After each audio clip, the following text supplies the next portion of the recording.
दोस्तों ये financial planning है क्या और इसके ऊपर हम क्यों बात कर रहे हैं। दोस्तों जब बात फाइनेंशियल प्लानिंग की आती है तो ज्यादातर लोगों को लगता है कि जब आप महीने में लाखों कमा लेंगे तभी फाइनेंशियल प्लानिंग करने का मतलब है, लेकिन ऐसा कुछ नहीं है। अगर आप हर दिन सिर्फ 100 रुपए भी बचा लेते हैं तो आप आसानी से फाइनेंशियल प्लानिंग कर सकते हैं। आपको ये बात सुन के शायद कुछ अजीब लग रहा होगा, लेकिन आज हम आपको कुछ टिप्स बताने जा रहे हैं जहाँ पर सिर्फ महीने का 3000 में न सिर्फ आप अपने हेल्थ का ध्यान रख सकते हैं बल्कि आप अपना वेल्थ का भी ध्यान रख सकते हैं। तो चलिए जानते हैं वो कैसे। वीडियो में आगे बढ़ने से पहले मैं आपको बता दूं कि इसमें मायने ये नहीं रखता है कि आपका सैलरी कितना है और आप कितना कमाते हो। इसमें कुछ टिप्स का ध्यान रखना जरूरी है। तो चलिए शुरू करते हैं। तो पिछले कुछ सालों में हमारे फैमिली के लिए बिल्कुल भी अच्छा नहीं रहा है। कभी कोविड जैसी बीमारी की वजह से बीमार हो जाते हैं और कभी उनका एक्सीडेंट हो जाता है। ऐसे समय में काफी दिनों तक हॉस्पिटल में एडमिट रह जाते हैं और हॉस्पिटल का खर्चा लाखों तक चला जाता है। कभी कभी ऐसा सिचुएशन में हो जाता है हमारे जायदाद तक भी जाना पड़ता है।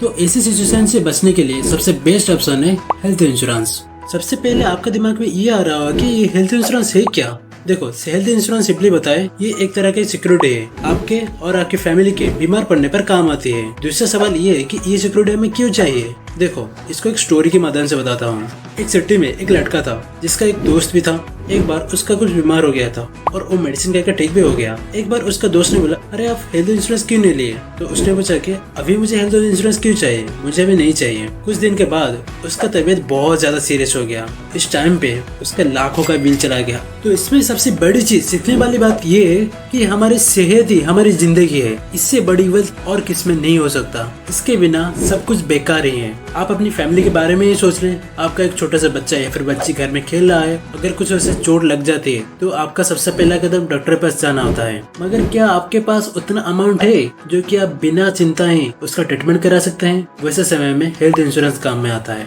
हेल्थ इंश्योरेंस लेने का मतलब आपका घर में अगर कुछ भी बुरा हुआ आता है तो आप सुकून से पैसे की चिंता छोड़कर बीमारों को ट्रीटमेंट करा सकते हैं या फिर अपनी फैमिली को मोरली सपोर्ट कर सकते हैं। एक छोटा सा कदम ही हमारे लाइफ के बड़े फैसले लेते हैं। आप छोटे प्रीमियम से ही शुरू कर सकते हैं। आज मार्केट में बहुत सारी कंपनी से अवेलेबल है जहाँ पर आप थोड़ा सा रिसर्च करके 500 रुपीज पर मंथ आप इन्वेस्ट कर सकते हैं और आप अपने अकॉर्डिंग कुछ प्रीमियम ऑर्डर कर सकते हैं। इसमें आप 1000 से कम खर्चा करके अपने सुकून का जिंदगी जी सकते हैं और अपनी फैमिली को खतरे से बचा सकते हैं। आज ही हेल्थ इंश्योरेंस ले।